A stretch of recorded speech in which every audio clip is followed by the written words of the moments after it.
नमस्कार, मैं हूं शरद द्विवेदी और आज का हमारा मुद्दा है सदन में शक्तिवंदन, सियासत का बंधन। राजनीति में राजनीति तो होगी ही, इसलिए ये सवाल उठाना कि ये क्या हो रहा है, क्यों हो रहा है, आखिर राजनीतिक दल राजनीतिक क्षेत्र में क्यों है? जनता को लुभाने के लिए निश्चित तौर पर, और जनता जिसे चुनती है तो जिस पर उसका मन आता है, जिसे वो अपनी पार्टी के तौर पर पसंद करती है। और यही वजह है कि जब आप ये प्रश्न उठाने लगते हैं, हालांकि मैं नहीं कहता कि नैतिकता और ईमानदारी का कोई मूल्य और मोल नहीं है, लेकिन इस समय ऐसे भी प्रश्न उठ रहे हैं कि इसमें राजनीति है, सियासत है। तो जाहिर है सियासत है, राजनीति है, और किसी एक दल की तरफ से नहीं है, दनादन सरासर सभी दलों की तरफ से है। और ये आज से भी नहीं है, आरंभ से है। और यही वजह है कि अब सियासत का केंद्र बिंदु वो आधी आबादी बन गई है जो राजनीति में सक्रियता से बढ़कर वोट कर रही है और राजनीतिक दलों को ये बता रही है कि आप हमारी तरफ ध्यान दीजिए, क्योंकि अब राजनीति में हमारा वजन पुरुषों से किसी मायने में कम नहीं है। तो ये लड़ाई जितनी महिला वोटर्स की तरफ झुकती है, उतनी महिलाओं को 33% आरक्षण देने की तरफ झुकती है। ये सवाल मैं आप पर छोड़ता हूँ। जाहिर तौर पर महिलाएं चाहती हैं कि वो आगे बढ़ें, वो अपनी भागीदारी देखें, और राजनीति भी इसका अपवाद नहीं है। और यही वजह है कि हर दल में ये सही है कि जिस तरह से उन्हें दिखना चाहिए राजनीति में, उच्च पदों पर, संगठन में या सरकार है तो कैबिनेट में, वो चीज़ नहीं दिखती है, और इसका लंबा कारण भी है। तो ये तमाम बिंदु हैं, लेकिन इस पर हम आज डिबेट जो करने जा रहे हैं कि 27 अप्रैल को मध्य प्रदेश का विशेष सत्र है और इस पर चर्चा होगी इसी मामले को लेकर, और निंदा प्रस्ताव भी आ सकता है कांग्रेस के खिलाफ। लेकिन पहले देखिए हमारी ये रिपोर्ट, फिर चलेंगे डिबेट की तरफ।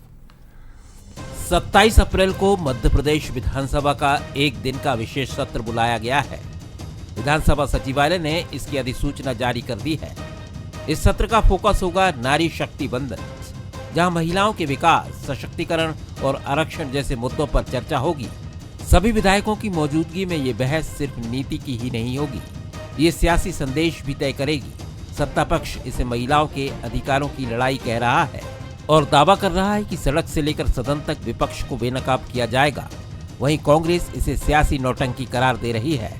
कुल मिलाकर नारी शक्ति के मुद्दे पर अब दो स्पष्ट ध्रुव बन चुके हैं। कुल मिलाकर विधानसभा सियासी शक्ति प्रदर्शन का बड़ा मंच बनने जा रही है। जिन्होंने लोकसभा में विरोध किया वो विधानसभा में क्या जवाब देते हैं? क्योंकि कांग्रेस का एक चरित्र है कि वो लोकसभा में तो उसका विरोध कर रही थी, परंतु बाहर आकर मीडिया में और सोशल मीडिया में समर्थन करने का काम कर रही है। तो इस कांग्रेस को हम विधानसभा में भी बेनकाब करेंगे। मध्य प्रदेश में किसी भी विधानसभा को ऐसा केंद्रीकृत कानून बनाने का कोई अधिकार नहीं है। तो काहे के लिए बुला रहे सत्र? ढोंग करने के लिए, स्वांग रचाने के लिए। कानून तो दिल्ली बना चुकी है, उसका पालन करिए। उसके लिए काहे का विशेष सत्र बुला रहे हैं? इस बीच राजधानी भोपाल में पोस्टर वॉर ने सियासत को और भड़का दिया है।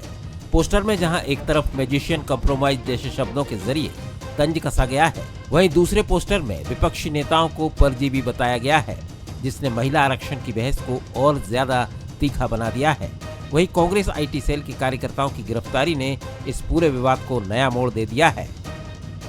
कांग्रेस नेताओं ने इसे लोकतांत्रिक अधिकारों पर हमला बताया। प्रदेश प्रभारी हरीश चौधरी और सांसद विवेक तनखा ने कार्रवाई पर सवाल उठाए, तो मीडिया प्रभारी मुकेश नायक के नेतृत्व में कांग्रेस का प्रतिनिधिमंडल एमपी नगर थाने पहुंचा। वहीं पुलिस का कहना है कि फर्जी लेटर पोस्ट करने के आरोप में कार्रवाई की गई है। बीजेपी ने भी फर्जी पोस्टर को लेकर कांग्रेस की घेराबंदी की। अब नजरें 27 अप्रैल पर टिकी हैं, जब सदन में नारी शक्ति बंधन पर सियासत का बंधन बंधेगा।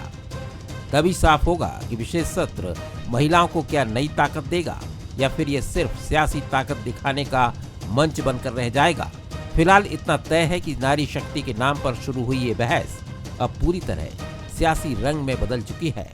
बीते वर्षों में देखें तो भारतीय जनता पार्टी ने नारी शक्ति की बात हमेशा की है, और नारी शक्ति बंधन अधिनियम का बिल जब पास ना हो सका तो अब बीजेपी इसे मुद्दा भी बना रही। बीजेपी ये मान रही है कि आगे भी चलकर महिलाओं का आशीर्वाद मिलेगा। आशीष खरे के साथ मनोज सैनी, बसरी भोपाल।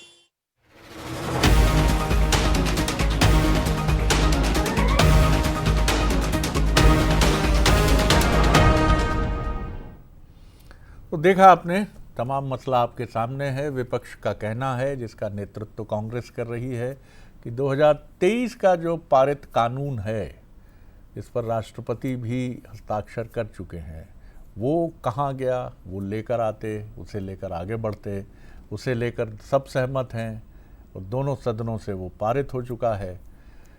तमाम बड़ी बातें हैं और बीजेपी की तरफ से डिलिमिटेशन क्यों लाया गया, ये भी उनका आरोप है। और बीजेपी का कहना है कि ये सारी बातें तो दिखावा हैं, बहाना है। दरअसल कांग्रेस ये चाहती ही नहीं है कि महिलाएं शक्ति संपन्न और अधिकार संपन्न बने। हमारे सवाल देखिए, विशेष सत्र महिलाओं के अधिकारों के लिए है या सियासी शक्ति प्रदर्शन का जरिया? क्या बीजेपी कांग्रेस महिला आरक्षण को चुनावी हथियार बना रही हैं? क्या नारी शक्ति वंदन पर टकराव से महिलाओं को हकीकत में लाभ मिलेगा? ये वो सवाल है और ये सवाल बड़ा महत्वपूर्ण है, क्योंकि कई बार जिसे कहते हैं कि राजनीति भले ही हो लेकिन कुछ मसले ऐसे होते हैं, तो इस पूरे मसले ने जो राजनीति में महिलाएं हैं उनकी महत्वाकांक्षाओं को और उनकी आगे बढ़ने की ललक को और निश्चित तौर पर बढ़ाया ही होगा, ऐसा तो बेहिचक माना जा सकता है। जो मेहमान हमारे साथ हैं, घनश्याम पेरोनिया जी हैं, भारतीय जनता पार्टी के वरिष्ठ नेता हैं, पूर्व विधायक हैं, बहुत स्वागत है। मनोज सैनी हैं, हमारे executive editor political affairs. Manoj, आपका स्वागत है। संतोष गौतम जी से बहुत दिनों बाद मुलाकात हो रही है, सीनियर लीडर कांग्रेस के, स्पोक्स पर्सन, उनका भी बहुत स्वागत है। मनोज, ये बड़ा मसला है, क्योंकि अब ये मसला मुझे लगता है कि भारत की राजनीति में कम से कम अगले विधानसभा, मध्य प्रदेश के, छत्तीसगढ़ के और अगले लोकसभा चुनाव तक बना रह सकता है। और बीजेपी की पूरी कोशिश होगी कि वो इसे महिलाओं के पक्ष में अपनी भूमिका को बताते हुए विपक्ष, खासकर कांग्रेस की तथाकथित नकारात्मक भूमिका का उल्लेख करे। और इसी कड़ी में अब विशेष सत्र भी और देशव्यापी अभियान तो चल ही रहा है। देखिए, 27 को 11 से लेकर 5 बजे तक का ये सत्र रखा गया है। सत्र में स्वाभाविक है, जो विषय है वो वही है, नारी शक्ति वंदन पर ही चर्चा होना है। और चर्चा होगी शरद जी, तो फिर वही पक्ष विपक्ष का जो एक रोल दिखाई देता है, जो हमने लोकसभा के भीतर भी देखा, वही होगा। लेकिन मुझे इसके पीछे जो चीज़ें आप कह रहे हैं वो दिखाई देती है, वो वही है कि 28-29 तक ये चलता रहे किसी भी तरह, और इसको जीवित रखना या इसको चलायमान रखना, ये भी बहुत बड़ी चुनौती है भारतीय जनता पार्टी के लिए। लेकिन बीजेपी एक ऐसी पार्टी है कि जब कोई मुद्दा अपने हाथ में लेती है, विपक्ष में रहते भी और विपक्ष से बाहर भी। हम एक दिन पहले देख रहे थे, जब आक्रोश यात्रा निकली, उससे पहले मुख्यमंत्री डॉक्टर मोहन यादव मंच से वही उसी तरह के नारे लगा रहे थे जब एक दौर में विपक्ष की भूमिका में देखे थे। अभी तो ये अंगड़ाई है आगे और लड़ाई है, तो अंगड़ाई और लड़ाई ये बता रही कि लड़ाई बड़ी लंबी है, और इस लड़ाई को लड़ने के लिए सदन के भीतर क्या होगा ये तो आप और हम समझ रहे हैं। पहले भी जब सदन में जो होना था उसकी चर्चा बहुत पहले से थी कि ऐसा कुछ होगा, वही हुआ भी। लेकिन ये मानकर चल रही बीजेपी कि जिस तरह भारतीय जनता पार्टी की सरकारों ने महिलाओं के लिए अबला से सबला बनाने का जो काम किया है, उसका लाभ उन्हें आगे मिलेगा। अब ये बात अलग है कि 33% आरक्षण जिसकी आप बात कर रहे हैं कि क्या सदन के बाहर जब चुनाव होंगे तो क्या उसमें भारतीय जनता पार्टी उनको दे पाएगी, क्योंकि मध्य प्रदेश एकमात्र ऐसा राज्य है जहां सर्वाधिक कलेक्टर है, सर्वाधिक महिलाओं को मौका मिला है काम करने का। सर्वाधिक ऐसा कहा जाता है कि सदन के भीतर भी करीब करीब 31% अभी भी है मध्य प्रदेश में, तो उस पर तो काम किया है बीजेपी ने। और इसीलिए यहाँ कम से कम विशेष सत्र चलाकर एक संदेश जरूर देना चाहेगी बीजेपी। लेकिन बड़ा सवाल यही, क्या बिल का जो संदेश है वो आधी आबादी समझ पाएगी? तो मुझे लगता है वही मुद्दा है। और ये एक मौका भी है, मैं महिलाओं के लिए आह्वान ही करूँगा यहाँ इस मंच से कि आप विधानसभाओं में, सड़कों पर, संसद में आप और सक्रियता के साथ सामने आइए। नारी तू नारायणी, कहीं से आपके भीतर कोई कमी की तो बात ही नहीं है, बल्कि शक्ति की ही बात है। तो आपके लिए ये एक अवसर है कि आप 2028 और 2029 के लिए अपनी शक्ति का शंखनाद करें और राजनीतिक दल जो तमाम इस मुद्दे पर, भले ही उसे राजनीति का नाम लिया जाए, लेकिन आप दोनों पर ये दबाव है 2028 के लिए और 29 के लिए कि आप विधानसभा और लोकसभा चुनाव में क्या आरक्षण का इंतजार करेंगे टिकट देने में, या फिर आप ये घोषणा करेंगे कि जब होना होगा हो जाएगा, लेकिन हम 33% अभी दे रहे हैं टिकट। यह आपके लिए भी चुनौती है। गौतम जी, इसे सवाल भी समझें और बाकी आपकी प्रतिक्रिया भी। देखिए शरद जी, एक बात तो बिल्कुल स्पष्ट है कि भारतीय जनता पार्टी कोई भी नैरेटिव बनाए, लेकिन भारतीय जनता पार्टी की महिलाओं के प्रति क्या सोच है ये कोई आज से नहीं है। वो उसको वैचारिक विरासत में गुरु गोलवलकर की सोच मिली है, जिन्होंने गुरु गोलवलकर ने चिल्ड्रन ऑफ द मदरलैंड में साफ लिखा था कि मैं ये मानने को बाध्य हूं कि हमारे लिए और बुरे दिन आने वाले हैं। इतिहास साक्षी है कि जहां कहीं महिलाओं ने शासन किया वहां अपराध, असमानता और अराजकता इस प्रकार फैली है कि इसका उल्लेख नहीं किया जा सकता। तो गुरु गोलवलकर की सोच से निकले अगर उनके शिष्य आज भी अगर इस देश में ब्रजभूषण शरण सिंह के साथ खड़े होते हैं, मणिपुर की महिलाओं के साथ नहीं खड़े होते, वो प्रज्वल रेवन्ना के लिए वोट मांगते हैं, वो कुलदीप सेंगर को माफी दिलवाते हैं, वो बिल्किस के बलात्कारियों का हार फूल से स्वागत करते हैं, और अगर किसी की बहता पत्नी को 50 करोड़ की गर्लफ्रेंड बोलते हैं, तो और विजय शाह जैसे लोगों को दंडित नहीं करते, तो भारतीय जनता पार्टी नारी शक्ति वंदन के नाम पर बोले कुछ भी, उसकी नीयत उसकी नीति से मेल नहीं खाती है, ये मेरा कहना है। और कांग्रेस की जहां तक बात है,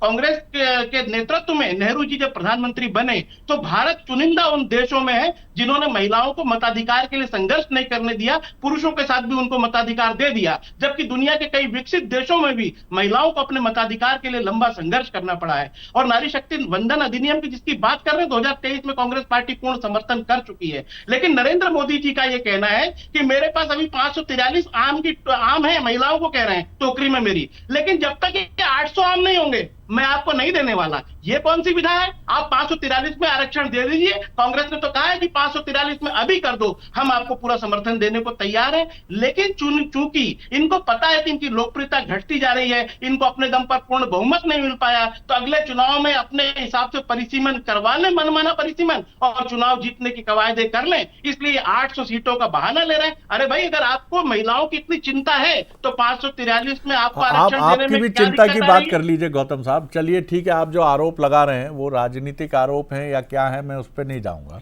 लेकिन आप भी घोषणा कर दीजिए, आप लीड ले लीजिए कि चलिए साहब हमने अभी से कर दिया घोषणा। ये शरद जी, इस मामले में हम लीड ले चुके हैं। प्रियंका गांधी जी ने कहा था लड़की हूं, लड़ सकती हूं, और उत्तर प्रदेश में 33% महिलाओं को विधानसभा में टिकट दे चुकी हैं। अगर भारतीय जनता पार्टी किसी एक छोटे राज्य में भी पहल करके दिखाए तो कांग्रेस बोलेगी कि हाँ, भारतीय जनता पार्टी ने बहुत अच्छा काम किया है।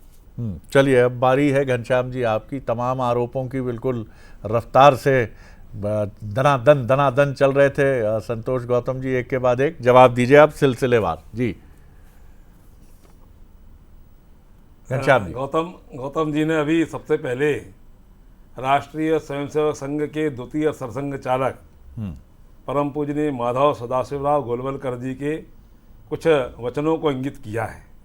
मैं निवेदन करता हूं गौतम जी, आपको गुरु गोलवलकर जी को भी पढ़ने की आवश्यकता है, और गुरु गोलवलकर जी जिस संस्था के प्रमुख रहे उस संस्था के बारे में भी जानने की आवश्यकता रहना चाहिए। बहुत सारे इतिहासकारों ने तमाम सारी बातें तोड़ मरोड़ करके प्रस्तुत करते हैं, की भी हैं, और उसको दुरुस्त करने का काम कहीं ना कहीं वर्तमान की नरेंद्र मोदी की सरकार कर रही है। मैं निवेदन करता हूँ, ये देश, ये समाज, ये नारी शक्ति का वंदन प्रारंभ से ही करता आया है, और जिस सनातन संस्कृति की बात, रक्षा की बात राष्ट्रीय स्वयंसेवक संघ या हमारा विचार संगठन करता है, मुझे लगता नहीं है कि कहीं इस प्रकार की बात उनके विचारक या उनके प्रमुख कहें। आप अंदाज लगाओ कितनी पुरानी परंपराएं हमारे यहाँ की हैं, और आपको अपने गिरेबान में झांकने की आवश्यकता है कांग्रेस को। आप कह रहे हो कि साहब ये वो, अरे जब उस समय माननीय मुख्यमंत्री जी थे मध्य प्रदेश के, कैसे बोलते थे इमरती देवी के बारे में, ये स्वयं को बहुत सोचने की आवश्यकता है। मैं भी एक ज़माने में जब एक अखबार में कार्टूनिस्ट था तो नैना साहनी हत्याकांड हुआ था, उस समय हमको भी कार्टून या लेख लिखने का अवसर आता था। क्या कांग्रेस की संस्कृति रही है, ध्यान में आता है। और इसलिए नारी मातृशक्ति का सम्मान हो, ये हमारी परंपरा रही है। और इसलिए आप देखेंगे कि हमारे यहाँ पर, और मैं अभी एक और बीच में और बात रखता हूँ कि आदरणीय फूल सिंह बरैया जी का कैसा बयान था झांसी की रानी लक्ष्मीबाई के बारे में। सोचिए आप, क्या क्या सोच आपके लोग रखते हैं। अरे वो झांसी की रानी लक्ष्मीबाई जिन्होंने 2 लाइन लिख कर के अंग्रेजों के सामने रख देती तो उनका पूरा जीवन सुखमय बीतता। लेकिन आज हम उनको इसलिए याद करते हैं कि उन्होंने कंट काकीर्ण मार्ग अपनाया। अबोध बच्चे को पीठ पर बांधकर झांसी से लड़ते हुए, मेरे भांडर से होते हुए ग्वालियर पहुंची थी, नरसंहार करते हुए, अंग्रेजों को मारते काटते हुए। और जब लगा कि अब मरणासन्न अवस्था में आ गई हूँ तो वहाँ फूलबाग के मैदान में जो साधुओं की शाला थी, वहाँ उन्होंने निवेदन किया था कि मेरे शरीर को आप अग्नि को समर्पित कर दो। और हम नहीं कह रहे हैं, संघ नहीं कह रहा है, बहुत बड़ी कवित्री हुई है डॉक्टर सुभद्रा कुमारी चौहान, उन्होंने लिखा था कि यहाँ की बातें यहीं छोड़ दो, अब पहुँचो ग्वालियर के मैदानों में, जहाँ खड़ी है लक्ष्मीबाई मर्द बनी मर्दानों में। अभी उम्र कुल 23 की थी, मनुज नहीं अवतारी थी, बता गई पथ सिखा गई हमको जो सीख सिखानी थी। चमक उठी सन 57 में वो तलवार पुरानी थी, बुंदेले हर बोलों के मुँह हमने सुनी कहानी थी। खूब लड़ी मर्दानी वो तो झांसी वाली रानी थी। ऐसी वीरांगना के बारे में फूल सिंह मरैया जी के क्या मंतव्य हैं, ये हमको विचार करने की आवश्यकता है। गौतम जी, अच्छा बोलने से काम नहीं होता है, इतिहास सब देखता है, समाज सब देखता है, नारी शक्ति भी देख रही है, मातृशक्ति भी देख रही है, और उसका परिणाम आपको कहीं ना कहीं आने वाले समय मिलने वाला है।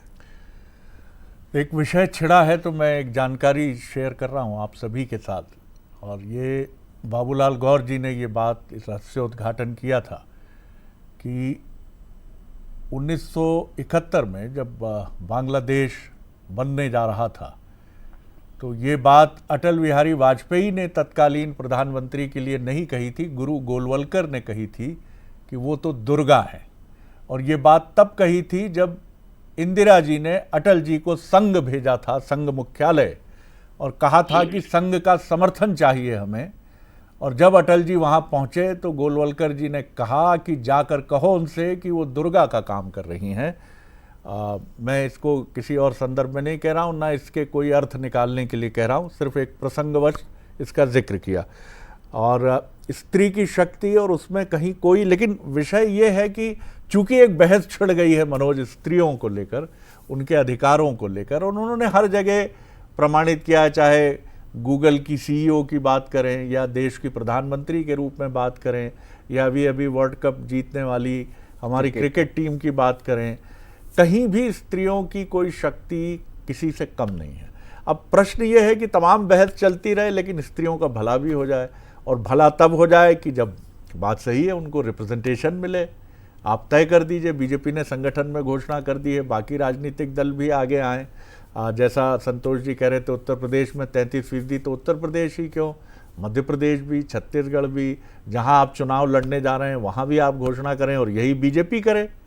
भाई आप इसका डिलिमिटेशन का या आप इसका इंतज़ार क्यों करते हैं कि ये हो जाए, ऐसा हो जाएगा तो ये हो जाएगा, आप कर दीजिए। देखिए शरद जी, पूरी लड़ाई को आप गौर से हम लोग समझेंगे तो मुझे लगता है ये लड़ाई विश्वास की है।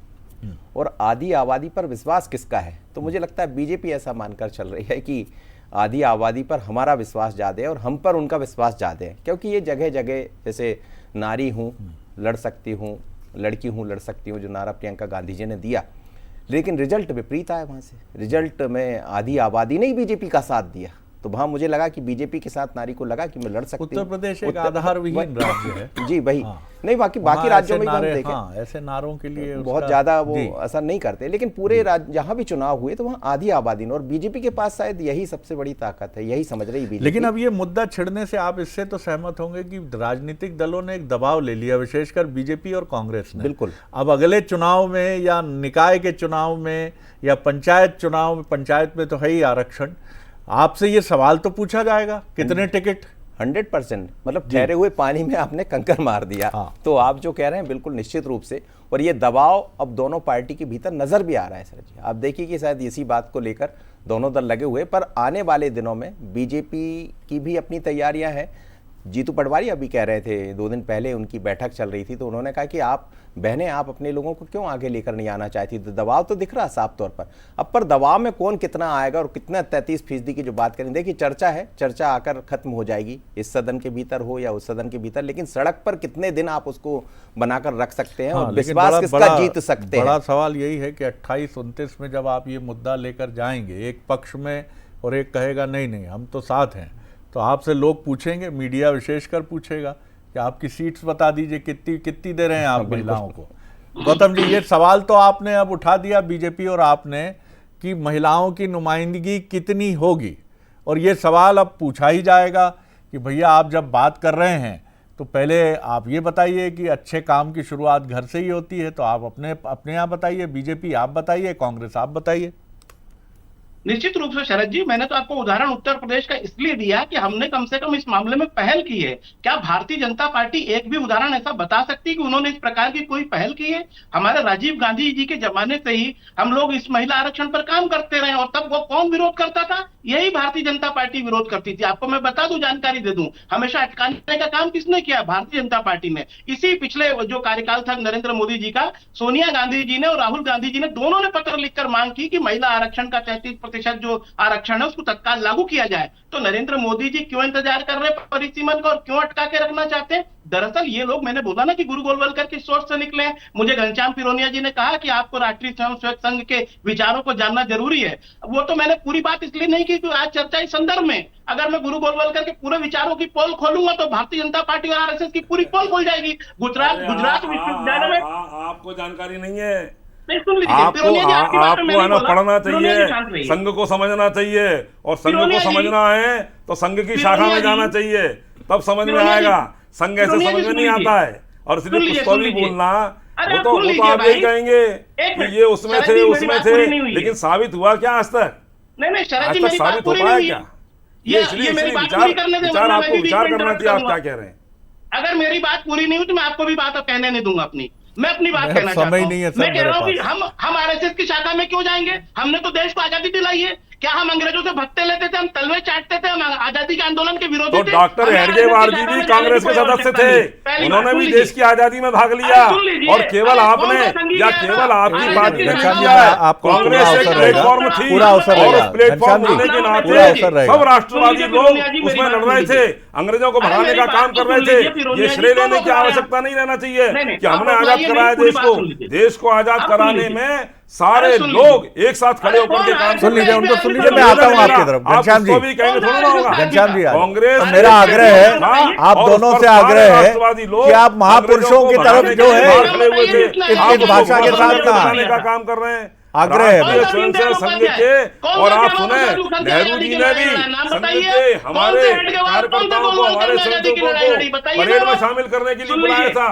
अब आप ज्यादा जानकार हैं या नहीं ज्यादा जानकार थे? घनश्याम जी, अब सुन लीजिए, अब सुन लीजिए, अब सुन लीजिए, अब सुन लीजिए। घनश्याम जी, बहुत वक्त हो गया। हाँ, जल्दी बोल लीजिए, जल्दी, वक्त बहुत कम बचा। क्या हुआ था गुजरात विश्वविद्यालय में 1956 में गुरु गोलवलकर जी ने भाषण देते हुए? अरे सर, आप फिर उस पर आ गए। ये विषय थोड़ी हम बात कर रहे हैं। विषय आएगा तो आप कभी बताएं, अभी तो आप ये विषय नहीं है, ये विषय नहीं, ये विषय नहीं, ये विषय नहीं, ये विषय नहीं। चलिए, मैं वाइंड अप करूंगा, मैं वाइंड अप करूंगा, मैं वाइंड अप करूंगा। बहुत बहुत धन्यवाद आप सभी का, बहुत बहुत धन्यवाद, बहुत बहुत धन्यवाद। लेकिन विषय ये है कि 50% आरक्षण महिलाओं को इसके पहले पंचायत में दिया गया। देश के अलग अलग राज्यों में एक साथ नहीं हुआ, लेकिन ये होता रहा, और मध्य प्रदेश इसमें सबसे प्रथम रहा जिसने ये पहल अपने यहाँ की। कांग्रेस इसका श्रेय लेती है, लेकिन सवाल ये भी बड़ा है कि क्या उसका फ़ायदा महिलाओं की तरफ से कांग्रेस को मिला। ये भी देखना महत्वपूर्ण है कि क्या ये मुद्दा एक ऐसा मुद्दा है जो महिलाओं के दिल को बिल्कुल छूता है, बहुत करीब तक जाता है। क्या कांग्रेस ने 50% आरक्षण का अगर वो दावा करती है कि ये पहल उसकी थी, तो क्या महिलाओं का बहुत बड़ा वर्ग उसकी तरफ मुड़ गया था, या वो अपने परंपरागत वोट बैंक के साथ ही आगे बढ़ रही थी? दोनों राजनीतिक दल, मुझे लगता है इस समय इस प्रश्न से भी दो चार हो रहे होंगे, और मन में उनके ये कहीं बात भी होगी कि देखते हैं कि क्या हमने जो स्टैंड लिया है ये हमारे पक्ष में जाता है या पक्ष में नहीं जाता है। आगे देखिए हमारा न्यूज़ बुलेटिन प्राइम मैटर। नमस्कार।